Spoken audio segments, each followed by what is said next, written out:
heard from many of you in this room about different provisions. We're glad to see that the child tax credit is there with an expansion, as well as R&D and other critical tax policy for this room and for New England in general. And we're going to also excited about some of the increases in housing. Other than sort of working in the Congress itself, that there wasn't better preparation that I could have for this moment in time. And here's why I say that. When I look at the $4 trillion in federal spending that has gone out there, and I think about how it was on the other side of Pennsylvania Avenue to work towards mayors and governors taking up these funds, applying, being aggressive, and both driving the advocacy and the implementation.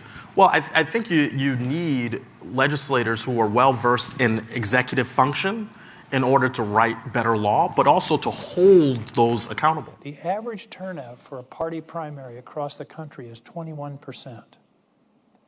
21% of the Republicans or the Democrats will vote in that primary. Who is the 21%? They tend to be the most activists and committed.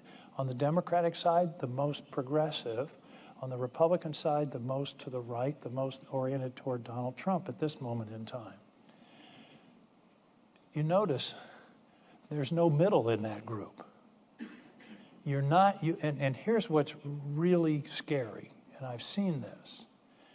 You can lose your primary, not because of your position on abortion or immigration or aid to Ukraine.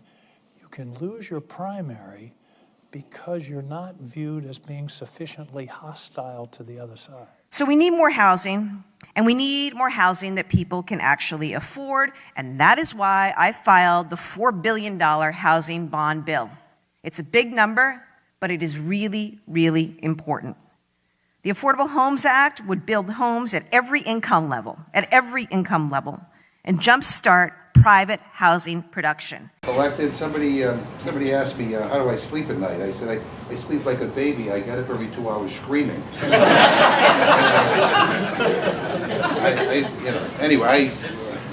So it's good to talk about something other than what's happening in the elections. But it is a pleasure to join so many of you today, business leaders, innovators, scientists, advocates, and educators, all here to discuss a topic of growing urgency, how America can create a national strategy to guide the future of robotics. Look, a lot of people might not think that robotics and politics have anything to do with each other, but we know they do. Of course they do, right? First of all, on the political level, on the governmental level, we need a vision. We need a vision. We need to prioritize this issue, but we need a vision of how we're going to proceed. We need a positive vision for the role that government can play in harnessing new technologies and ensuring that they benefit everybody in this country. Bottom line here is that we don't yet know what's going to happen in Syria. Secretary Blinken and National Security Advisor Jake Sullivan have been in the Middle East trying to meet to see if we can have a government in Syria.